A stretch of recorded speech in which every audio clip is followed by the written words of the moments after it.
नमस्कार मित्रांनो, न्यू मधुर मराठी या चॅनलमध्ये आपलं स्वागत आहे। घरोघरी मातीच्या चुली या मालिकेच्या आजच्या एपिसोडमध्ये ही शरू आता साळसूतपणे म्हणत असते की कुठे गेली असेल ग वहिनी, तरी मला वाटत होतं की मी तिच्यासोबत जावं। तर आता सर्वच जण काळजीत असतात, ऐश्वर्या देखील जीव मुठीत धरून असते।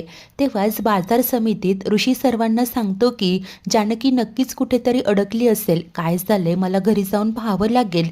तेव्हा इतर सर्वजण बोलतात की ठीक आहे आणि आता त्या दिवशीची मीटिंग रद्द करून ते निघून जातात। ऋषी लागलीच घाईघाईने घरी पोहोचतो। आता तो घरी येतो तेव्हा सुमित्रा विचारते की काय झाले रे, जानकीचा काही पत्ता लागला का? तेव्हा आता ऋषी म्हणतो की नाही आई। तर सुमित्रा विचारते की बाजार समितीच्या रस्त्यावर तू शोधलंस का तिला? तेव्हा तो सांगतो की होय, ती कुठेच नाही आहे, पण मला एक गोष्ट कळत नाही आहे, जानकी अशी अचानक गायब झाली तरी कशी आणि तिचा फोनही लागत नाही आहे।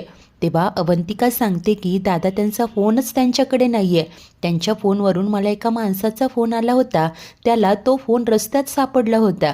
ऋषीलाही आश्चर्य वाटतं आणि आता जाऊन जानकीला शोधायचं तो ठरवतो। तेव्हाच आता ही शरू मात्र विचारते की अरे पण तू कुठे शोधणार आहेस तिला? तेव्हा तो सांगतो की कुठेही शोधेन, परंतु ती परत येईन या आशेवर मी आता असाच घरात बसून नाही राहू शकत। आणि आता ऋषी निघणार इतक्या दारातनं एंट्री होते ती जानकीची। जानकी आता अशी अचानक समोर आलेली पाहताच शरूचा तर खूप संताप होत असतो। ऐश्वर्या देखील आता तिच्या समोर तिला आनंद झाला नाही हेच दाखवते, परंतु जानकीला पाहून ऋषी आणि अवंतिका खूप खुश होतात। ऋषी लगेच पुढे येतो आणि जानकी अगं कुठे होतीस तू असं तिला विचारू लागतो। अवंतीही म्हणत असते की वहिनी अहो कुठे होतात, किती फोन केले आम्ही तुम्हाला, त्यात आम्हाला तुमच्याच फोनवरून एका माणसाचा फोन आला होता। जानकी गप्पच उभी असते। पुढे ऋषी म्हणतो की अगं मी तुला स्टॅम्प कार्ड आणायला सांगितलं होतं, समितीत आम्ही सगळे तुझी वाट पाहत होतो पण तू आलीच नाही, तू आली नाहीस म्हणून मीटिंग कॅन्सल केली आम्ही, सांग ना ग जानकी कुठे होतीस तू? तेव्हा आता ती बोलते की ऋषिकेश आज माझ्या जीवावर बेतलं असतं। हे ऐकून ऋषी आणि सुमित्रेला मोठा धक्काच बसलेला असतो। तर ही शरू मात्र विचारते की काय अगं जीवावर बेतलं असतं, इतकं काय झालं होतं ग वहिनी? तेव्हा जानकी सांगू लागते की समितीत मीटिंगला जाण्यासाठी म्हणून मी निघाले होते, वाटेत मला ऋषिकेशचा फोन आला म्हणून मी गाडी थांबवली आणि तिथेच एका बाईकवाल्याचा ॲक्सिडेंट झाला होता। आता जानकी त्यावेळेला नक्की काय काय घडलं ते सर्व काही सांगत असते। जेव्हा गाडीतनं जानकी निघालेली असते तिला ऋषीचा कॉल येतो, त्यामुळे गाडी साईडला ती थांबवते। ऋषी म्हणतो की अगं कुठे आहेस तू? तेव्हा ती सांगते की मी पोहोचतेच आहे। ऋषी बोलतो की ठीक आहे। आता जानकी फोन कट करते इतक्यात आता समोरनं एक बाईकवाला जात असतो, अचानक त्याची गाडी स्लिप होऊन तो खाली पडतो। जानकी ते पाहते, अरे देवा असं म्हणत ती पटकन खाली उतरते। पाण्याची बॉटल तिने घेतलेली असते, इतर दोन लोकांनी या बाईकवाल्याला उठवलेलं असतं। जानकीही तिकडे येते आणि विचारते की दादा फार नाही नाव लागलं तुम्हाला? आता त्याच्या हाताला खूप खरचटलेलं असतं। जानकी त्याला पाणी देते आणि बोलते की चला आपण डॉक्टरांकडे जाऊया, परंतु हा मुलगा म्हणतो की नाही नको, मी ठीक आहे जाईन मी। तेव्हा जानकी म्हणते की ठीक आहे पण तुम्ही नक्की जा हं। तो होकार देतो आणि इतर लोक त्याला घेऊन जातात। जानकी पुन्हा गाडीकडे येते। आता ती ऋषीला म्हणत असते की मी निघणारच होते इतक्यात मला पुन्हा तुमचा फोन आला। आता जानकीला पुन्हा ऋषीचा कॉल येतो, ती फोन रिसीव करते। ऋषी विचारतो की तुला नक्की किती वेळ लागणार आहे? ती सांगते की मी पोहोचतच आहे। तो म्हणतो की येताना स्टॅम्प पॅड घेऊन येशील का? ती बोलते की ठीक आहे, मी इथे आजूबाजूला दुकान आहे का ते बघते आणि फोन कट करते। पुढे ती सांगत असते की ऋषिकेशने स्टॅम्प पॅड सांगितला म्हणून मी तो घ्यायला गेले, परत येत असताना मला वाटेत देवी आईची पालखी दिसली। आता जानकीच्या बाजूनेच देवी आईची पालखी जात असते। सर्वच लोक देवी आईचा उदो उदो करत असतात। पालखीतील त्या मनमोहक मूर्तीला पाहताच जानकी ही लगेच नमस्कार करत असते आणि इतक्यात पालखीतलं एक फूल खाली पडतं। आता ते उचलायला म्हणून जानकी खाली वागते, समोरच गाडी असते आणि नकळतपणे जानकीचं लक्ष जातं। आता पाईप लीक असल्याचं तिच्या लक्षात येतं। आता जानकी घाईघाईने पुढे होते। आता ऑइल खाली गळत असतं। जानकी म्हणते की त्यामुळे मी मेकॅनिकला फोन केला, त्यानंतर मला त्या दरम्यान कुणाचाच फोन नाही आला, मेकॅनिकसुद्धा आला. आता त्याप्रमाणेच मेकॅनिकही आलेलं असतं. त्याने सर्व चेक केलेलं असतं आणि तो जानकीला बोलतो की काय मॅडम, अहो तुमच्या ब्रेक ऑइलचा पाईप लीक आहे, तरीही तुम्ही गाडी चालवताय. तेव्हा जानकी म्हणते की अरे देवा, माझ्या तर लक्षातच नाही आलं. मी तर आत्या देवी आईच्या पालखीला नमस्कार करत होते, हे फूल खाली पडलं. वाकून नमस्कार करायला गेले तेव्हा कळलं की खाली ऑइल गळतंय, म्हणून मी तुम्हाला कॉल केला. आता हा मेकॅनिक म्हणत असतो की म्हणजे आज तुम्ही देवी आईमुळेच तर वाचलात. जानकी आता हे सर्व काही सांगते आणि म्हणते की तो मेकॅनिक म्हणाला तसं देवी आईची कृपा होती म्हणून मी आज वाचले. जर का तेव्हा मी गाडी काढली असती तर पुढे काय झालं असतं कुणास ठाऊक. कोण ऋषी मात्र प्रश्न करतो की परंतु तू फोन का नव्हती उचलत जानकी. तेव्हा ती सांगते की कारण माझ्याकडे माझा फोन नव्हताच. आणि आता काय झालं ती पुन्हा सांगते. जेव्हा आता गाडीचा पाईप तर लीक आहे हे लक्षात येतं, तो मेकॅनिक बोलतो की ही गाडी आता गॅरेजला न्यावी लागेल. ती सांगते की बरं ठीक आहे तुम्ही न्या, मी रिक्षाने जाते. आणि आता गाडीत असलेल्या फाईल पर्स ती घेत असते, मोबाईल देखील तिच्या हातात असतो. त्यानंतर ती एक रिक्षा थांबवते आणि रिक्षात बसत असताना चुकून तो फोन खाली रस्त्यावरच पडतो. आता जानकी म्हणते की कदाचित गाडीतनं फाईल वगैरे काढण्याच्या नादात माझ्याकडून तो फोन खाली पडला. तेव्हा अवंतिका म्हणते की हो, आणि तो एका भल्या माणसाच्या हाती लागला, निदान आपल्याला तो फोन तरी परत मिळेल. बहिणी तुम्हाला सांगू का, आम्हाला किती काळजी वाटत होती. जानकी म्हणते की हो ग अवंतिका, अगं पण माझ्या हातात काहीच नव्हतं ग. आधीच खूप उशीर झाला म्हणून घाईघाईने रिक्षा केली आणि मी बाजार समितीत पोहोचले. बघते तर काय तिथे कोणीच नव्हतं. मग तीच रिक्षा वळवली आणि आता पुन्हा घरी आले. हे सगळं काही ऐकून शर्वरीचा तर मनातनं संतापच होत असतं, परंतु बोलता मात्र काहीच येत नाही. तेव्हाच ऋषी म्हणतो की पण मला एक गोष्ट कळत नाहीये, गाडीच्या ऑइलचा पाईप फुटलाच कसा. जानकी अगं आत्ताच तर आपण गाडी सर्व्हिसिंग करून आणली ना, जर असा काही इश्यू असता तर त्यांनी रिपेअर केलं असतं. जानकी आता या शरूकडे लूक देत बोलते की होय, मलाही तेच कळत नाहीये की सर्व्हिसिंग केलेल्या गाडीचा पाईप असा कसा फुटू शकतो. शरू मात्र कावरीबावरी झालेली असते. तेव्हाच सुमित्रा बोलते की आता जे झालं ते झालं, जानकी तू सुखरूप घरी परत आलीस हेच महत्त्वाचं आहे ग. जानकी ही होकार देते, तिचे डोळे पाणावलेले असतात. तर त्यानंतर ऋषी सांगतो की बरं आता अगं मला खूप उशीर झालाय ग, मी ऑफिसला गेलोच नाही, समितीतून डायरेक्ट घरी आलो, मला ऑफिसला जावं लागलं. जानकी म्हणते की आता तुम्ही घरी आलाच आहात ना, तर असे उपाशी नका जाऊ. मी एक काम करते, फ्रेश होते, पटकन जेवण गरम करून तुम्हाला वाढते. तो बोलतो की हो. जानकी म्हणते आलेच मी. ती खोलीकडे जाते, अवंतीही तिच्या मागे मागे जाते. आता इकडे ऐश्वर्या आणि ही शरू दोघीही रूममध्ये निघून गेलेले असतात. तेव्हा सुमित्रा ऋषीला विचारते की अरे तू म्हणाला होतास ना CCTV लावायचे, त्याचं काय झालं. तेव्हा ऋषी मात्र सांगतो की आई घरात नाही पण घराबाहेर लावलाय. तेव्हा ती बोलते की हो रे बाबा, घराबाहेर तर हवाच, आपल्या वाईटावर नक्की कोण टपलंय हे तरी कळेल. त्याच वेळेस इकडे अवंतिका जानकीच्या खोलीत येते आणि तिला म्हणते की तुम्हाला मी बोलले नाही पण माहिती आहे का हे सगळं कोणी केलं. तेव्हा जानकी सांगते की होय, ऐश्वर्याने, आणि हे सगळं तिने शर्वरी वंशांच्या सांगण्यावरून केलंय.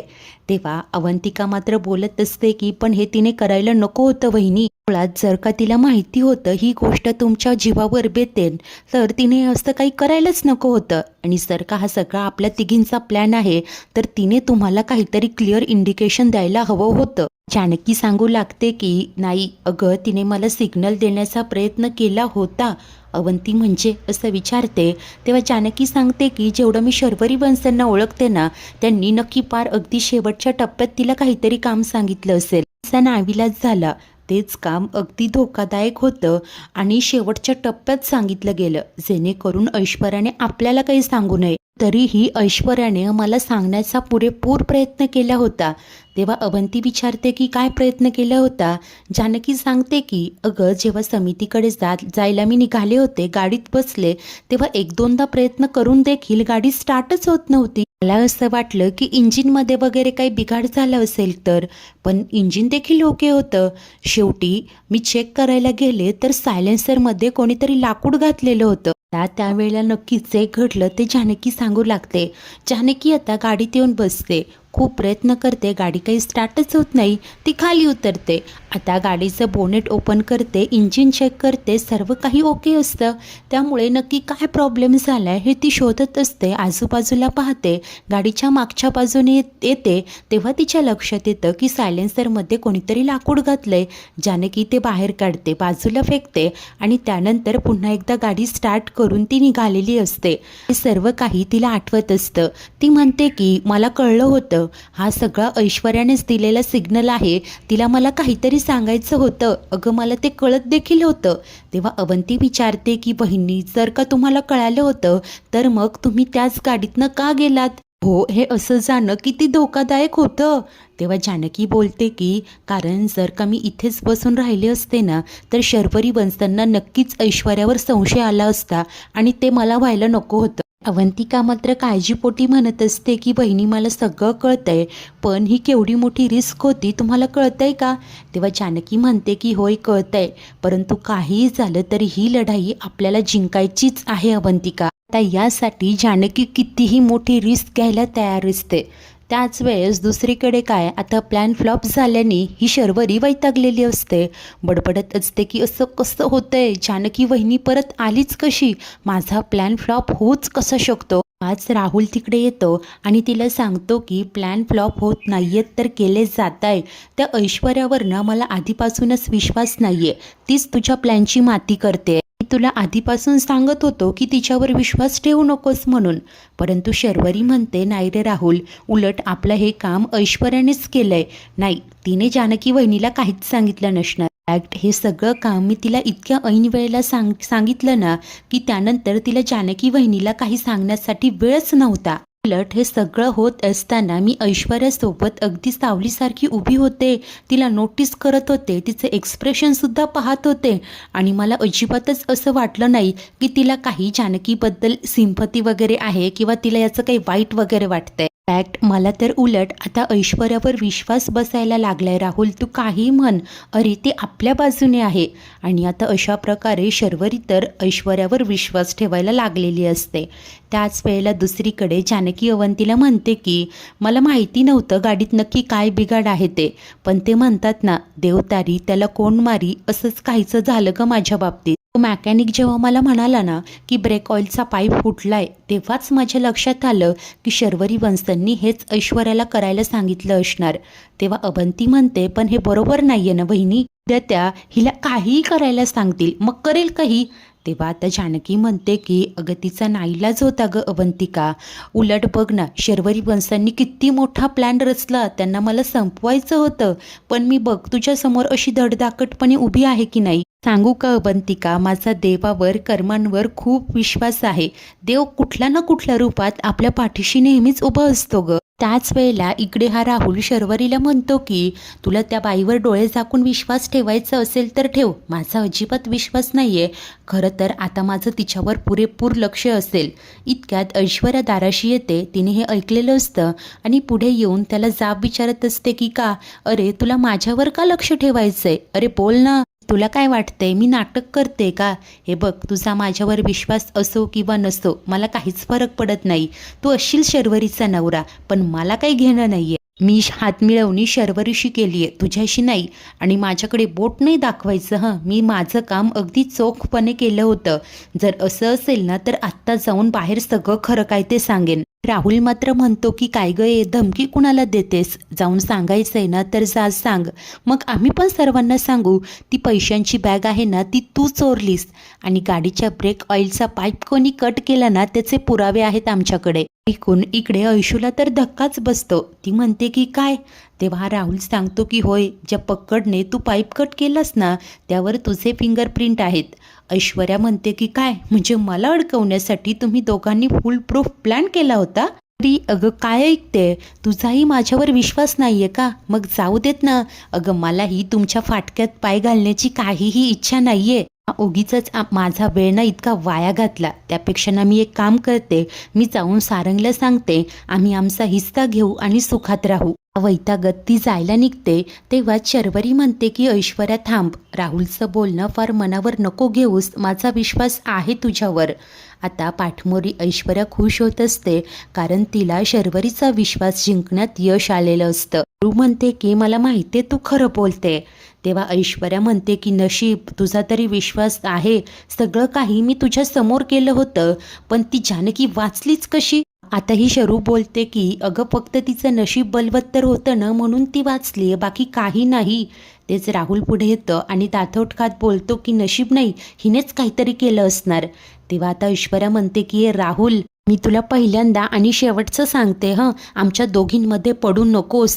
काय रे, तुला परत आठवण करून देऊ का, विसरतोस का?